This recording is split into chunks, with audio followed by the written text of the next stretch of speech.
Fresh Sales Studio présente le podcast de l'Odyssée des métiers du futur. Nous traitons des innovations et de leur impact sur la société et sur les métiers. Nous recevons des experts pour éclairer les transformations induites par ces innovations. Aujourd'hui, nous recevons Édouard Billet de chez Atos, qui est partenaire chez Atos, pour parler de l'industrie 4.0. Bonjour Édouard. Bonjour Damien. Édouard, est-ce que tu peux nous expliquer ce que c'est être partenaire chez Atos en charge de l'industrie 4.0 ? Oui, absolument. Donc, Atos est une société de transformation digitale qui fournit des services digitaux. Et parmi ceux-ci figurent des services de conseil où nous aidons les clients donc, à concevoir, à shaper et à mener leur transformation digitale de bout en bout. Merci Édouard. Alors qu'est-ce que c'est shaper ? Eh bien, c'est la préparer, la concevoir et de telle sorte à ce que l'implémentation se passe correctement. Alors l'industrie 4.0, c'est un gros mot. Comment on pourrait l'expliquer à quelqu'un qui n'en a jamais entendu parler ? Alors, je vais commencer peut-être par définir le terme. Donc, en fait, nous en sommes aujourd'hui à la 4e révolution industrielle, d'où le terme industrie 4.0, sachant que les révolutions industrielles ont apporté une rupture en termes de productivité et en termes de marché. Et donc la première révolution industrielle qui était à la fin du 18e était liée finalement à une rupture technologique également qui était l'invention de la machine à vapeur. C'est suivi en 1870 une deuxième révolution autour de la production de masse qui était poussée elle par l'énergie électrique et pétrolière. Une troisième révolution industrielle plus récente en 1970 qui était liée à l'arrivée des technologies informatiques. Et enfin, la 4e, donc nous y sommes, le terme est apparu en 2011, qui est lié à l'émergence de technologies comme l'Internet des objets, le big data, l'intelligence artificielle, l'impression 3D, la blockchain par exemple. Je sais que c'est certains thèmes que vous abordez dans d'autres podcasts. Donc le digital qui arrive sur l'industrie. Et du coup, qu'est-ce qu'elle fournit, qu'est-ce qu'elle crée comme opportunité, cette arrivée des innovations justement digitales sur l'industrie 4.0 ? Qu'est-ce qu'elle crée comme opportunité pour l'industrie ? Alors peut-être juste avant de répondre à cette question, je voudrais donner un autre éclairage sur ce que c'est que l'industrie 4.0, si ça vous convient Damien. En fait, donc l'industrie, ça revêt plusieurs secteurs très larges. On parle par exemple d'agroalimentaire ou de secteur automobile. Naturellement, on comprend que ces acteurs ont des enjeux, des contextes très différents. Néanmoins, il y a plusieurs points communs entre ces industries, qui sont des points communs liés aux attentes des clients et finalement aux contraintes extérieures. On pourrait décrire ces contraintes de la manière suivante. Il y a un besoin d'individualisation, de personnalisation des produits qui est très fort, avec la volonté des clients finaux, que ce soit des entreprises ou des particuliers, d'avoir des produits à leur image. C'est quoi l'individualisation des produits concrètement, par exemple ? Alors concrètement, c'est par exemple, vous décidez d'acheter une voiture. Aujourd'hui, vous avez déjà la possibilité d'avoir un certain nombre d'options. Cette capacité d'avoir des options poussée à l'extrême. On peut imaginer, j'en sais rien, pourquoi pas, des carrosseries avec des dessins dessus que vous commandez et qui sont livrés. C'est plus à vous de le faire ensuite dans un second temps. Donc une variété d'options très grande. Et vraiment avec, en poussant à l'extrême, autant de produits que d'individus. Et ça, c'est un besoin de plus en plus croissant. Donc ça, c'est le premier point, c'est ce besoin d'individualisation. Donc ça veut dire que le besoin d'individualisation, ça veut dire qu'aujourd'hui, l'industrie 4.0, elle part du besoin de l'usager, du besoin du client, en fait. Tout part de là, en tout cas, c'est mon point de vue, de ce besoin qu'on vient d'exprimer, de l'immédiateté aussi. Les clients veulent les choses immédiatement. Quand on commande sur Internet, on clique, on voudrait l'objet immédiatement. Le besoin d'avoir des services, donc avec des changements de modèle, on ne veut plus uniquement un objet, on veut des services autour qui évoluent dans le temps, qui ne sont pas figés. C'est quoi par exemple ces services ? Des services financiers, des services d'assurance, des services d'assistants ou d'assistantes personnelles qui va vous rappeler des choses. Ça peut être des services de paiement. Enfin, on peut imaginer un nombre de services très large et c'est encore quelque chose qui est en devenir puisqu'il y a énormément d'industriels aujourd'hui qui réfléchissent en permanence, créent même des structures dédiées pour imaginer les services qu'ils peuvent offrir à leurs clients finaux. Et peut-être le dernier besoin qui vient des clients, c'est un besoin d'éthique, un besoin écologique et le besoin de sentir que son achat a un impact positif sur la société ou au moins peut-être ne nuit pas à la société. Et c'est tout ça, en plus du fait que naturellement les gens veulent un prix compétitif, ça c'est pas nouveau, surtout dans le contexte actuel, c'est tout ça qui fait l'industrie 4.0. Et j'ajouterai peut-être un dernier élément qui ne vient pas vraiment des clients mais des institutions, c'est l'augmentation, l'accélération du contexte réglementaire, qui devient de plus en plus fort dans le secteur du bâtiment travaux publics, des utilities et de l'automobile notamment, mais pas que.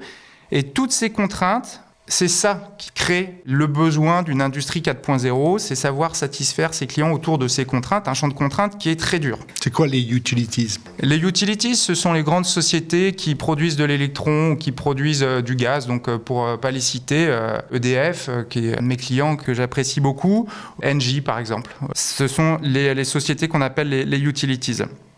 Et donc, on comprend que, on en parlait tout à l'heure, il faut transformer toute la chaîne. L'ingénierie, la production, le service après-vente, la supply chain, et tout le long de la vie du produit. Alors qu'avant, le produit sortait de l'usine, c'était fini ou presque, il y avait de l'après-vente. Aujourd'hui, les produits seront connectés, donc vont renvoyer des datas qui vont servir, nourrir l'ingénierie en boucle d'amélioration continue. Donc les technos, effectivement, sont essentielles pour l'industrie 4.0. Ce n'est pas le point de départ. Le point de départ, on vient de le décrire, mais elles sont essentielles. Est-ce que vous voulez que je vous cite quelques exemples peut-être ou Oui, tout à fait, parce que je pense qu'on a besoin d'images concrètes pour accrocher tout ça. Et alors, les technos sont très nombreuses. La connectivité, c'est un point essentiel pour l'industrie 4.0 et ce qui se passe dans les usines. Il faut connecter les machines entre elles, les humains avec les machines. Et l'objectif, souvent, c'est de capter des données, de les optimiser, de les nettoyer, de les enrichir, et ensuite de faire en sorte de les utiliser pour faire ce qu'on appelle des cas d'usage. Donc, c'est des cas qui permettent d'apporter de la valeur de manière prouvée aux clients.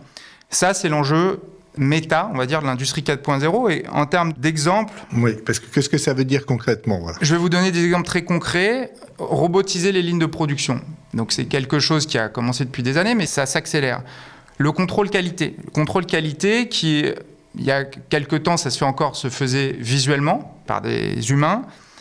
Demain, et aujourd'hui c'est en cours, il se fait par caméra, avec derrière donc des technologies de big data, parce que vous avez une quantité redoutable de données qui sont remontées, et d'intelligence artificielle qui sont là pour comprendre où sont les défauts, et d'imaginer de nouveaux défauts de manière autonome, et donc d'arrêter la ligne de fabrication, et ultimement peut-être de régler les machines en conséquence. Et donc par rapport à l'usine 3.0, ça veut dire qu'avant, on produisait avec des lignes de production en série, mais qu'on n'avait pas toutes ces remontées d'informations et pas cette capacité d'amélioration continue. Absolument, absolument. Certaines industries étaient plus en avance, mais c'était très siloté en termes de systèmes d'information qui géraient qu'une partie des choses et c'était tout à fait partiel. Ça l'est encore beaucoup. Il y a énormément d'entreprises qui sont partiellement connectées comme ça. Et est-ce que ça veut dire qu'on a plus de pertes dans l'industrie 3.0 que dans l'industrie 4.0 ? Alors oui. Absolument, plus de pertes. Alors, c'est un terme large. L'industrie 4.0 permet d'améliorer la productivité. On attend entre 10 et 20% en fonction des sources d'amélioration. Donc, les lignes fonctionnent mieux. Il y a moins de déchets. La qualité est meilleure. On réduit aussi les délais de mise sur le marché. On va beaucoup plus vite. Et ça, ce n'est pas uniquement la production, c'est toute la chaîne de création des produits et des services. On améliore la flexibilité. On améliore l'ergonomie des travailleurs, la sécurité des travailleurs, et puis, in fine, on crée des nouveaux métiers. Mais ça ne coûte pas beaucoup plus cher, l'industrie 4.0 ? Vous avez raison, l'industrie 4.0 est associée à des investissements qui peuvent être importants, des investissements en logiciels, des investissements en matériel, des serveurs, des réseaux, des nouveaux robots, et des investissements humains. Donc oui, c'est un investissement qui peut être très lourd en fonction du point de départ. En revanche, il ne faut pas le faire si on n'a pas un retour sur investissement qui est prévu et ou qu'on a une vision d'entreprise qui permet de manière évidente de savoir qu'il faut aller dans cette direction. Donc c'est souvent un mélange de ces deux points, ROI et vision. Mais oui, ça peut être très cher. C'est souvent des programmes coûteux. Et le fait de tout tracer, ça ne crée pas une espèce d'industrie Big Brother qui, du coup, trace tout et qui risque d'avoir des sujets éthiques par rapport à ça ? L'industrie 4.0 a des limites. Et c'est évident. Vous venez d'en citer un. Et je le disais tout à l'heure, les produits sont connectés, les machines seront connectées. Donc il y a un sujet sur la donnée, les données personnelles. On sait qu'il y a des attaques de cybersécurité quotidiennes sur l'ensemble des acteurs industriels. Et donc, quid des données ? Parce que les données nous décrivent. On parle de jumeaux numériques. Les entreprises vont avoir des jumeaux numériques de nous. Qu'est-ce qu'on aime ? Qu'est-ce qu'on fait ? Quelles sont nos habitudes de consommation ? Donc oui, c'est une limite à laquelle il faut veiller. Et la cybersécurité est une des parades. Je pense qu'il faut aussi gouverner ces données. Ça se fait au niveau de l'Union européenne, par exemple, avec la nécessité de stocker les données en Europe. Mais c'est un sujet clé. Il y a d'autres limites, je pense. On a décrit beaucoup de points positifs, de promesses. L'industrie 4.0 crée des pertes d'emplois, clairement, sur certains métiers, comme sur les chaînes d'assemblage, la logistique, tous les métiers de gestion de production qui peuvent être remplacés partiellement par de l'intelligence artificielle. Donc, il y a des pertes d'emplois avec des travailleurs qui sont parfois difficiles à reskiller. Reskiller. Si vous voulez, à reformer pour pouvoir rebondir sur des postes de l'industrie 4.0 et leur donner une nouvelle compétence. Exactement. Leur donner une nouvelle compétence. Donc ça, c'est un vrai sujet. Le sujet peut-être des générations un peu plus anciennes qui ont été moins exposées à l'informatique et à la data. Ça, c'est également un sujet. Qui a un risque de créer une société à deux vitesses presque. Effectivement, on peut parler presque de risque de clivage social par certains aspects, avec des postes industrie 4.0 de plus en plus denses, un mélange de soft skills, de hard skills, d'analyse autour de la data, et peut-être avec des gens laissés sur le côté. C'est effectivement, je pense, un risque, une limite. Il y a aussi le risque peut-être écologique. J'ai dit tout à l'heure qu'on pouvait consommer moins, c'est vrai. En revanche, la tentation avec cette industrie 4.0 qui donne des produits très adaptés très vite, si on consomme plus, peut-être qu'on ne pensera pas les gains, si vous voulez, unitaires. Donc il y a aussi ce risque-là. Puis ça consomme beaucoup d'énergie aussi quand même. Tous les serveurs, l'Internet consomment énormément d'énergie. Énormément d'énergie, vous avez raison, mais l'industrie 4.0 et l'intelligence artificielle permet d'optimiser la consommation d'énergie. Les puissances de calcul, de plus en plus, même dans les usines, vont dans le cloud. On sait que les hyperscalers, donc les Amazon, Google, font en sorte aujourd'hui de sourcer leur énergie avec des énergies renouvelables. Donc, si on reste à iso-volume de consommation, on consommera moins. L'industrie 4.0 permet de faire ça, mais il ne faut pas consommer donc elle sera plus économe en termes de consommation de matières premières. Absolument. Et on en a besoin. Elle peut l'être, en utilisant correctement les outils, tout à fait. Quels sont les secteurs qui vont être impactés du coup par l'industrie 4.0 ? L'industrie 4.0, alors peut-être en préambule, l'Europe et la France sont très en retard par rapport à l'Asie et les États-Unis. Donc ça, c'est déjà un premier point. Comment on mesure ça ? En faisant des diagnostics, en travaillant auprès de nos clients. Donc on peut se rendre compte d'écarts de maturité entre clairement l'Asie et l'Europe, et en particulier la France, même si la France a décidé d'accélérer sur l'intelligence artificielle. Tous les secteurs sont impactés. Certains sont en avance. L'automobile est en avance historiquement parce qu'ils ont automatisé leurs lignes depuis un certain temps. L'électronique est en avance. Mais les concepteurs et fabricants de biens d'équipement sont en avance sur la digitalisation de leurs produits, moins sur la digitalisation de leurs assets industriels. Malgré tout, tous ces secteurs, aucun ne tire vraiment tout le bénéfice de l'industrie 4.0 aujourd'hui. Je veux dire, tout le monde a encore un grand chemin à faire.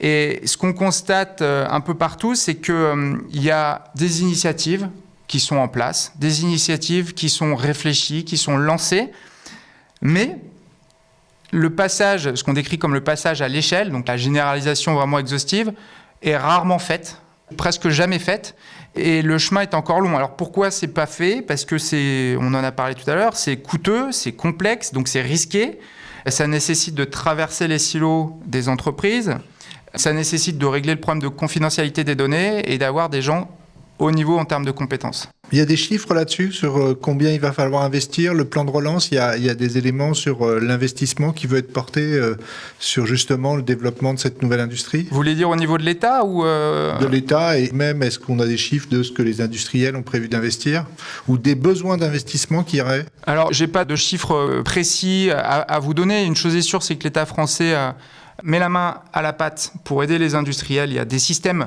d'aide aux industriels. Et deuxième élément de réponse, c'est des transformations qui peuvent coûter en fonction de la taille de l'entreprise entre plusieurs millions à plusieurs centaines de millions potentiellement. Et c'est pas quelque chose qu'il faut faire du jour au lendemain, c'est quelque chose qu'il faut échelonner dans le temps en fonction des métiers.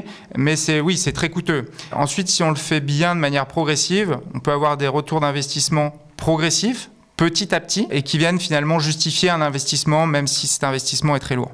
Franchir le pas, c'est souvent compliqué parce qu'on ne sait pas par où commencer. Est-ce qu'il y a des nouveaux acteurs justement qui viennent un peu bouleverser le secteur industriel et qui arrivent et qui sont des super champions de l'industrie 4.0 ? Oui, tout à fait. Il y a des acteurs historiques, par exemple des fabricants de matériel qui vont dans les usines, par exemple Siemens ou Schneider, qui accélèrent sur la digitalisation de leurs produits robots. Il y a les éditeurs de logiciels. Il y a les sociétés de transformation numérique, il y a les hyperscalers. Google et Amazon descendent de plus en plus dans les métiers. Ils ont commencé par quelque chose de plus global. Et aujourd'hui, la poche de croissance pour tous ces acteurs est dans l'usine, et dans les centres d'ingénierie, et dans la supply chain, de manière beaucoup plus évidente que dans les fonctions peut-être support qui permettent de doter tout à chacun, par exemple, d'ordinateurs prépagagés avec les bonnes applications qui sont nécessaires à son travail.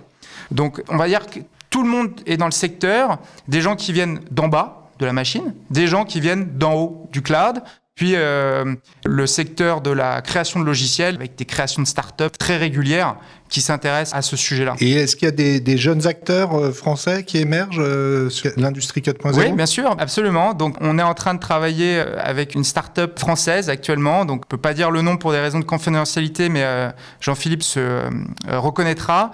Une start-up qui a une offre de valeur extrêmement prometteuse sur le jumeau numérique. Le jumeau numérique, c'est le fait d'avoir la réalité en chiffres, en temps réel. Et donc, de telle sorte qu'on puisse faire des simulations sur le côté, sans mettre en péril les lignes, qu'on puisse anticiper des choses, puisqu'on connaît le fonctionnement, on peut même le prévoir. Et donc, c'est un des grands thèmes de l'industrie 4.0. Là, il y a cette question quand même sensible des emplois. Oui. Avec cette question toujours difficile à comprendre, on est en train d'investir des centaines de millions, voire plutôt même des milliards, pour faire émerger cette industrie en Europe, dont vous avez dit en plus qu'on était en retard par rapport à l'Asie ou aux États-Unis. Et pour autant, elle est destructrice d'emplois. En quoi elles vont être créatrices d'emplois ou comment elles vont transformer les métiers ? Je vais répondre à cette question un peu modestement parce qu'on peut lire une conclusion et son contraire partout dans la presse. Alors, en préambule, on l'a dit tout à l'heure, il faut considérer la chaîne de valeur, donc ingénierie, production, après-vente et supply chain en transverse. Il y a des emplois qui se déportent de la production à avant et après, notamment sur la création de services. On sait que maintenant, les produits se tournent vers les services. Qu'est-ce que ça veut dire, ça se déporte en amont et en aval ? Ça veut dire que vous avez des créations d'emplois en ingénierie et vous avez des créations d'emplois en après-vente. En ingénierie, ça veut dire ? Pour concevoir les produits et les services. Et donc là, ici, vous avez des nouveaux emplois très liés à l'informatique. Puisque, on l'a dit, les produits sont assortis de services. Donc, oui, il y a peut-être moins d'emplois, et on fera un zoom dans les usines et une transformation, mais il y en a davantage avant et après, et notamment dans l'informatique. Premier élément. Et des études expliquent, chiffres à l'appui, que le global, le bilan d'ensemble, est positif. Et les mêmes très nettement. J'ai pas d'avis sur la question, je dis que c'est une possibilité. Il y a aussi des gens qui disent... Donc c'est un mouvement... destructeur-créateur. Voilà, c'est vraiment un déplacement des compétences. Et dans l'usine, effectivement, et l'ingénierie, il y a des nouvelles compétences qui apparaissent en termes de hard skills. Tout ce qui tourne autour de l'analyse des données, la cybersécurité, on l'a évoqué, la cobotique. Donc c'est le fait d'avoir un robot en appui des personnes sur les lignes pour manipuler, transporter, faire des choses dangereuses. L'impression 3D. Du coup, moins de pénibilité. Moins de pénibilité, absolument. Donc c'est un avantage ici également. Ingénieur en conception additive, donc conception 3D pour fabriquer des pièces d'un tenant et remplacer donc des assemblages. Technicien de maintenance prédictive, on l'a évoqué un petit peu tout à l'heure, c'est-à-dire vraiment la maintenance où on va anticiper les pannes. C'est un mouvement qui n'est pas nouveau, mais les technos permettent de le faire bien mieux. Et puis le cloud computing et le réseau. C'est un point extrêmement important, sont des assets, on va dire, un peu d'infrastructure, mais qui sont essentiels ici, et les industriels doivent se doter de compétences sur ces sujets-là. Assets d'infrastructure, eh bien, ça veut dire quoi ? C'est la puissance de calcul, la puissance de stockage qui permet, en sous-jacent, de traiter cette immense quantité de données qui vient des usines, qui vient des clients. Et tout d'un coup, en fait, ce qui devient un capital pour l'entreprise, c'est sa donnée. Absolument. C'est ça, hein, l'asset. C'est ça. C'est absolument, c'est sa donnée qui va refléter ses clients finalement et les besoins de ses clients, les comportements de ses clients et les comportements de ses produits. Ça, c'est pour les hard skills, donc les compétences universitaires, il y a aussi un besoin, et on l'évoquait ensemble. Compétences hard skills, c'est les savoir-faire. Tout à fait. Les savoir-faire, merci Damien. Et il y a aussi un besoin très fort de compétences comportementales, donc de soft skills, donc de savoir-être. Comment prendre en permanence en compte le client ? On l'a évoqué, les cycles, c'est très court. Donc demain, le client, de manière imagée, sera presque au pied de la ligne de production. Ici, il faut l'imaginer à côté. Donc ça, c'est un élément nouveau pour certaines personnes qui étaient un peu peut-être loin du client. La transparence, la flexibilité, la capacité de travailler en trans-silo, en équipe cross-fonctionnelle. On en parle beaucoup depuis des années, mais honnêtement, c'est encore, de ce que je vois, rarement bien fait.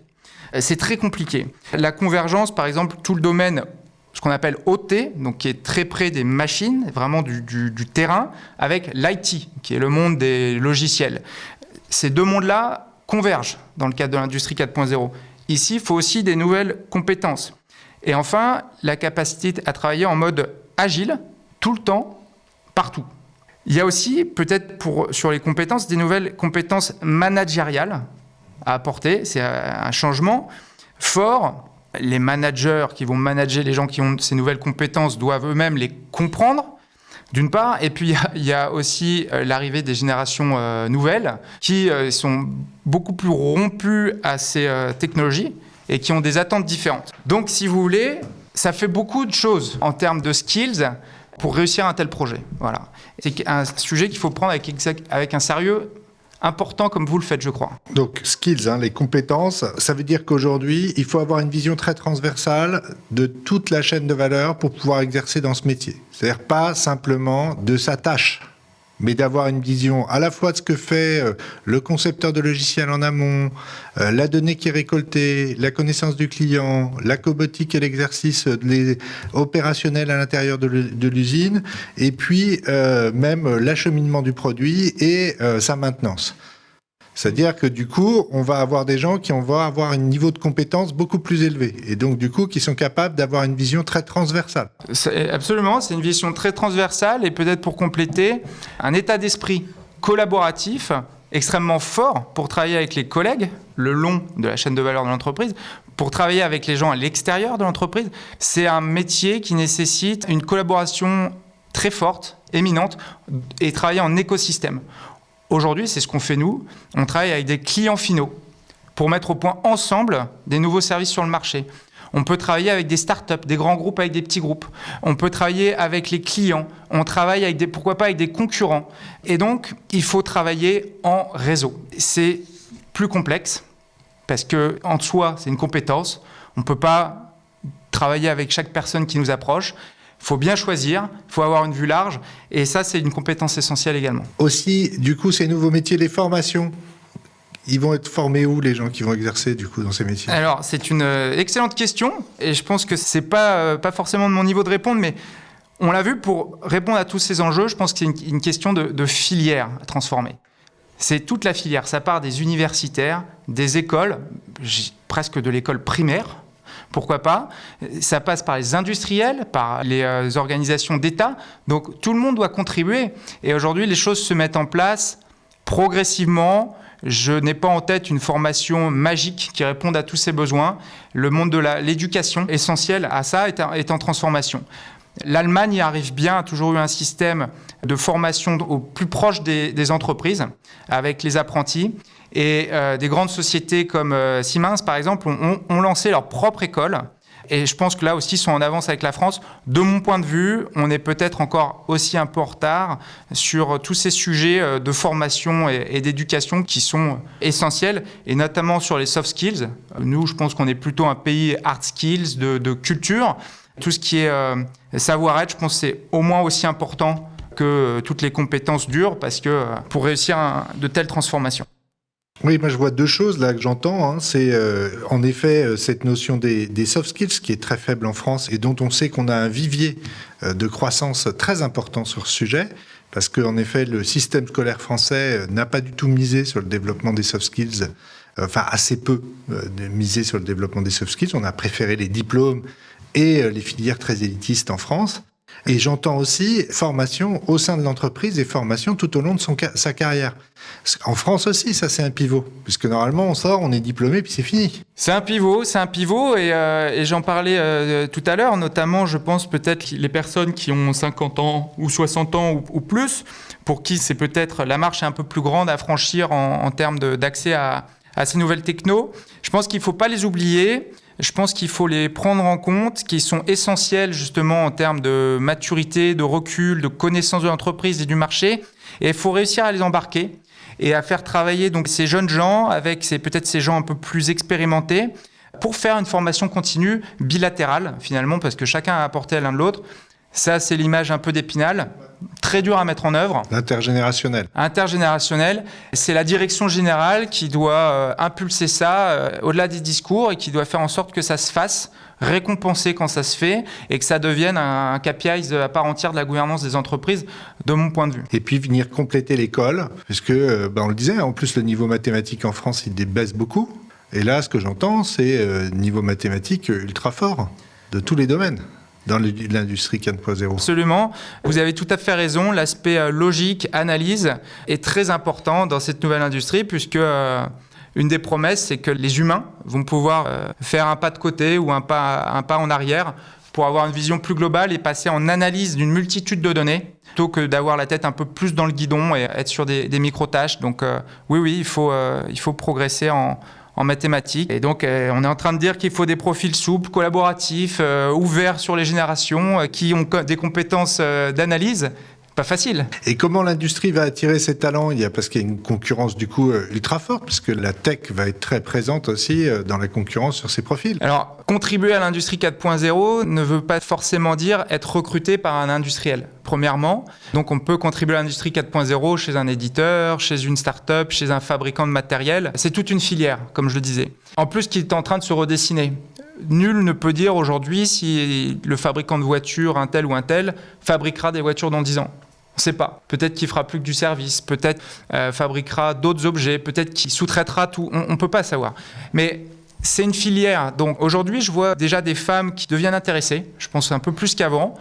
Moi-même, dans mon équipe, on va être à peu près 50-50. Donc ça, c'est un signe qu'il y a un attrait.